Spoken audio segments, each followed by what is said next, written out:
All right, guys, it's Glenn from glenscarcollection.com, and it's it's supposed to be a beautiful sunny day. Instead, it's a dreary day here in New Jersey, but let's go for a ride in the 2005 NSX.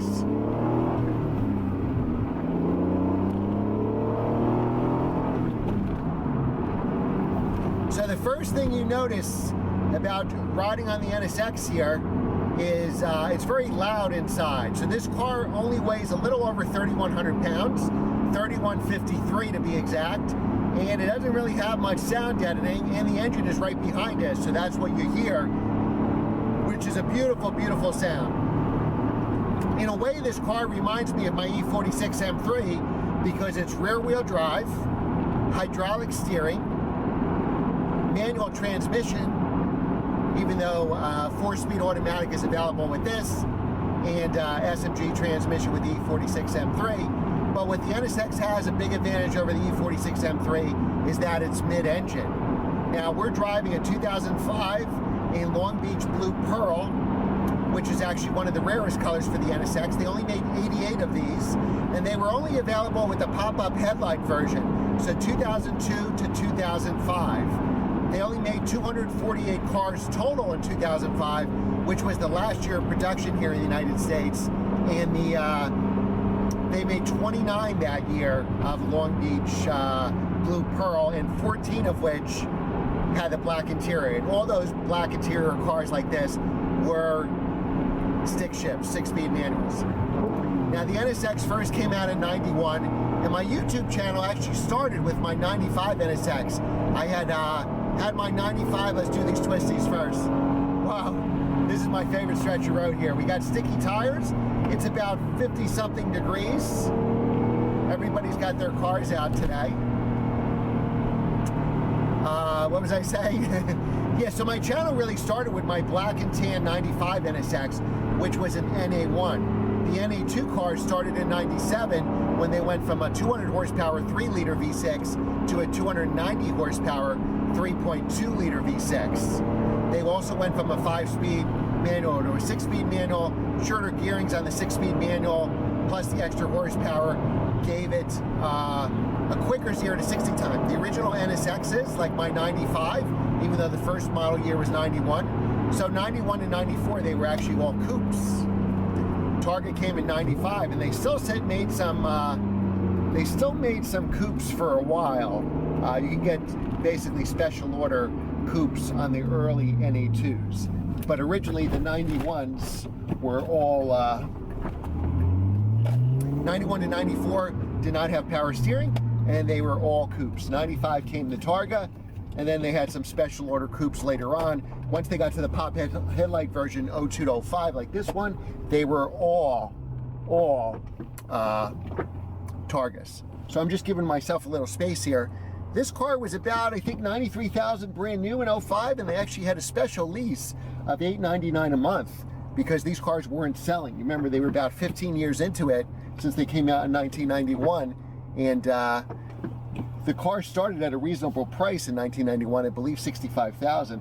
My 95, which is the first year of the Targa, went up to $88,000. I think we're good. And they only went up from there.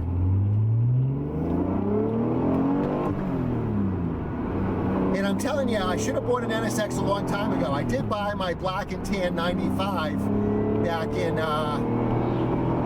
2012. But before that, I always bought something different. I had a really hard choice deciding in first world problems, buying a used 2008 Cayman S in 2012, which was still the first year of the 987.1, the very first generation of the Cayman S, or an NSX. And I chose the Cayman S because I was doing a lot of track days then, and I thought it would be better for autocross and track, and it would be a more usable car I could drive every day. I even drove it daily one winter with winter tires, so I had picked that car. Then I had another choice between an NSX and a Lotus Exige S, and I found my perfect spec Lotus Exige S, also a 2007. I think this is around 2000, just before I bought the NSX, so maybe around 2012. And again, I chose the Lotus because I thought it was harder to find a good Exige than it would be for an NSX. And then finally, I just said, screw it. I sold my Cherokee SRT8 Grand Cherokee, and I said, I'm just gonna get an NSX. And I found this black and tan NSX, which I had for many years and really, really enjoyed. And it was really the perfect car for me. So, NA1 cars, 91 to 96, with the 270 horsepower and the 3-liter engine were always about at least 20 grand more than the NA2 cars. NA2 cars have the 6-speed manual instead of the 5-speed manual. They have, though both were available still with the 4-speed automatic. If you got the automatic, you kept the old engine. You kept the 3-liter at 270 horsepower. But there's usually about a 20 grand price difference between the NA2s. The NA2s have a bigger engine, more horsepower, 6-speed manual, and also they're rarer. The reason they did all those things is because the NSX wasn't selling that well. So the NA2 cars do have that $20,000 price premium. If you've never owned an NSX before, just get an NA1. You don't need an NA2. If you really love the NSX and you want the ultimate NSX, then definitely get the NA2. To me, it's worth the 20 grand premium. But I'm telling you, if you never owned an NSX, you'll get 90% of that driving experience if you get the NA1 car. And typically, everybody gets the NA1 car, and then when they get the money, they sell it and move up to the NA2 car. And the reason so many people can move up is these cars really don't depreciate, they appreciate. So you could buy my black NSX I bought in '95.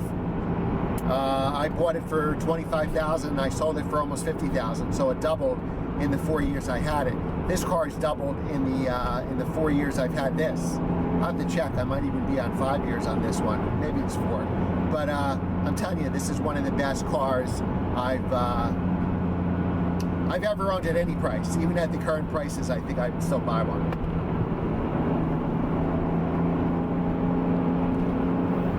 It's just a really unique driving experience, and you can't beat mid-engine, especially in a reliable exotic car such as this. It's very comfortable in here. I leave the suspension alone on the NSXs. I think it's perfect the way it is. It's got great handling, and it's not stiff at all. It's very comfortable, and that's why I think the NSX appeals to all people, young or old, because you can be very comfortable in this car and get the performance out of it too. Now, when you drive it in isolation like this, you'll be fine. It's got about a 0 to 60 time the NA2s of about 5 seconds flat. And these cars are really for the turns, but it's also a good highway car. Typically, the cars I have that are good in the turns may be a little too stiff on the highway, or just not exciting on the highway. I mean, this car is a blast to drive on the highway. It's very smooth, very comfortable. It's got good acceleration at high speeds. It's a great cars and coffee car. You don't see them every day. Now that they're getting valuable, I think you see less and less on the road. I used to always see NSXs at track days, no more.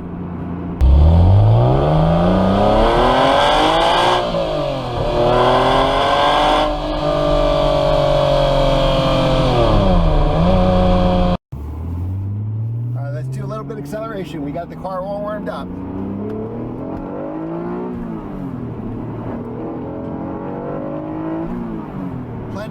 Plenty fast, guys.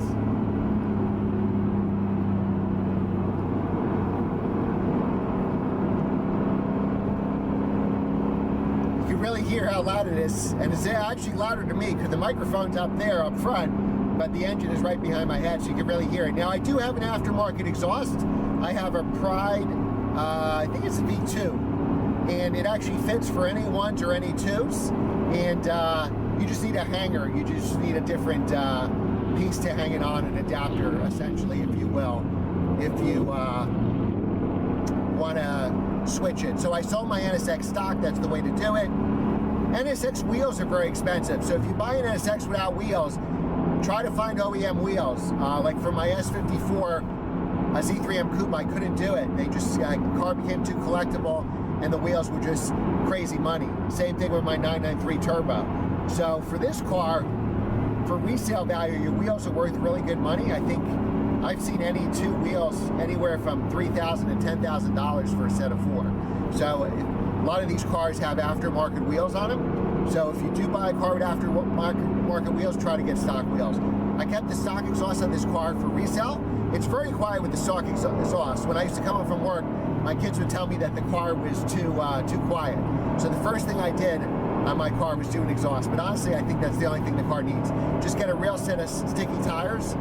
There aren't too many tires in these sizes, and the good news is tires are not that expensive because they're, especially if you get an NA1, an early NSX, the tire sizes were much smaller, and you can get a good set of tires for probably about 800 bucks.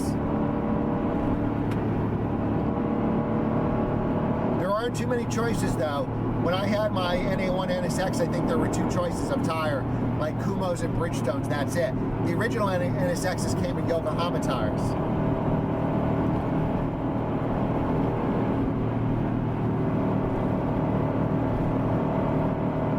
As far as maintenance goes, the maintenance has been just regular basic maintenance.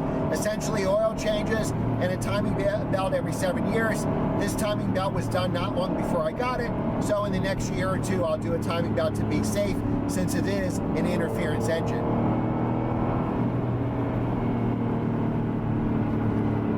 Easy to heel toe downshift. I have size 13 feet, so for me it's easy. I just kind of roll my foot. But you have a dead pedal here. You have a lot of stuff. I think you have a dead pedal. All right, do another more acceleration.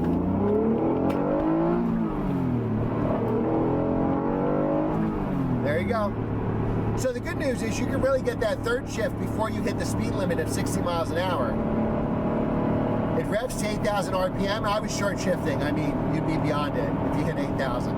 But the car, you know, this is 5,000 RPM, sounds glorious, and we still have 3,000 RPM to go. VTEC, yo. So the NSX was actually the first VTEC in the United States. So let's take my favorite stretch of road here. Right on the lake. Now it's plenty capable. You could definitely get to, you're not going to break any, you don't want to break any speed limits, but you definitely could.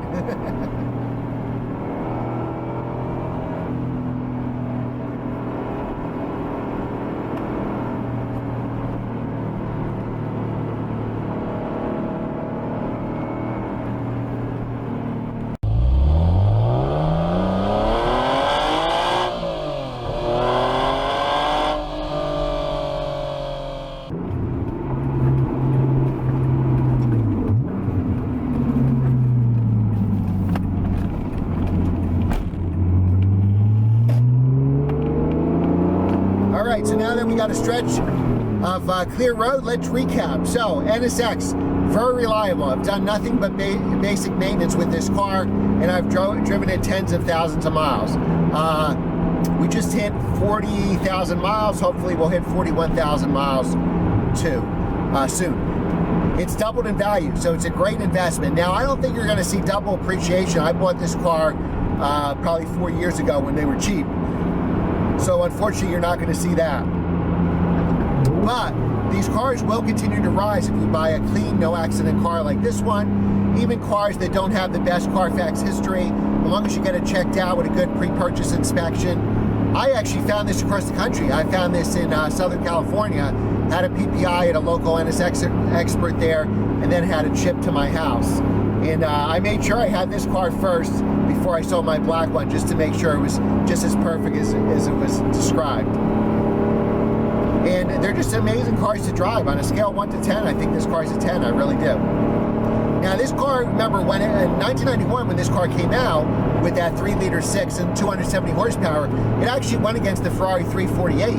And this car was faster at a 5.7 0 to 60 time. That was very fast for 1991. The 348, which was considered a very fast car, was about 6 seconds. In reality, it was probably even closer to 6.5. And this had what the 348 didn't have, was really good handling. The Ferrari had very sketchy handling, was a maintenance nightmare, was not reliable, and this car was reliable, comfortable, a great highway cruiser, great on the back roads, faster, you know, better gearbox, even though the Ferrari still had the manuals, it wasn't as smooth shifting as this, and that's another great thing about this car, the gearbox. Is it an S2000? No, but it's pretty close. It's pretty close. They do have, like the NA1s do have longer throws. If you're not used to old cars and used to driving a modern car and you get an NA1, you'll be like, wow, this is a long throw. But it is a very precise gearbox, and it is even better on the NA2s. It's one of my friends who had an NA1 called the NA2. He said it was smooth as butter going and shifting through the gears. All right, so what can I tell you is this car's cost me no money. You can insure it for classic insurance and make it cheap as you want. I have agreed upon value policy, and it's just a blast to drive. I mean, downsides are it's noisy in here, but I have an exhaust, so it'd be a very quiet car if you didn't have an exhaust. I shouldn't say it's noisy in here. Your significant other will be fine with this on the highway because the stock car is quiet. Obviously, there's no drone. This will have drone if I keep it in 6th gear. It's not too bad at like 2,000 RPM, somewhere in that range. So I typically keep it in 5th. If I'm by myself, I don't care so much about the drone. It doesn't bother me. And one more acceleration. Now these cars are pretty neutral. They can understeer. If you crash your NSX, you're doing something wrong because it gives you a lot of warning. It's very neutral. If you push it too hard, it will understeer. And it'll understeer for a while before the snap oversteer comes. So if your car understeers greatly, you do whatever stops the understeer. If you want to do a turn too hot, ease off on the gas a little bit. You turn too much, dial back the steering a little bit. That's the way you get rid of understeer, is dial back whatever is causing that understeer. But I guess you got to be a good enough driver to know what's causing that understeer. But you see a lot of these people crash them around turns or in the wet because they are mid-engine, so the tail can get away from you. But it does give you plenty of warning. So I think overall it's a pretty safe car. You know, just don't do anything stupid and you'll be fine. Wow, this is just so good. Like on turns like this, I wish there were no speed limits and no traffic in front of me. All right, guys, I love my NSX, and I can't say enough about it. And every time I drive it, it's an event. In the summer, I have the roof down all the time. Now, there is a lot of wind buffeting. I usually never take the roof down on the highway. I take the removable roof panel, which stores easily over the engine, so you don't even lose any trunk space. And the trunk can easily fit my hockey bag, which is as tall as me, almost 6 feet tall, 6 feet tall. I just have to kind of push it in there. And it just, I forgot what I was talking about. I was so excited talking about the NSX. But there's just a lot of, it's just great. So on the highway, we got a lot of wind buffeting. Remember, this car came out in 1991, so it was really designed in the late 80s. They didn't do too much about wind buffeting back there. So it does, I wouldn't want to have the roof off on the highway, especially as you get higher speeds. So I always, you know, maybe 50 miles an hour and lower is when I have the roof off, and then it's not bad, and it's really cool because it's a Targa. So you got the air, and you don't have a total open air feeling. Very easy to clip in with 2 clips, no screws like my C4 Corvette, and just a blast to drive. And obviously you hear the mid-engine even better, and you hear the exhaust even better. So there's no reason not to have the top off. All right, we're going to do a downshift here. Easy to heel toe, like I said. Now we'll hear the exhaust a little better. All right.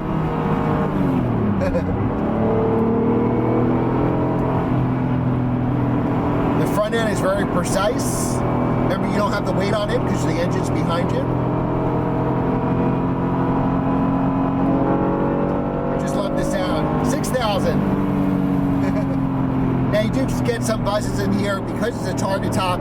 It's not the stiffest car in the world, so you can get some squeaks and rattles. If I put the GoPro on the window would really be moving around here. So it's definitely not stiff like a modern convertible. If you drove a Boxster or something else, modern car, you'll see how much stiffer those cars are.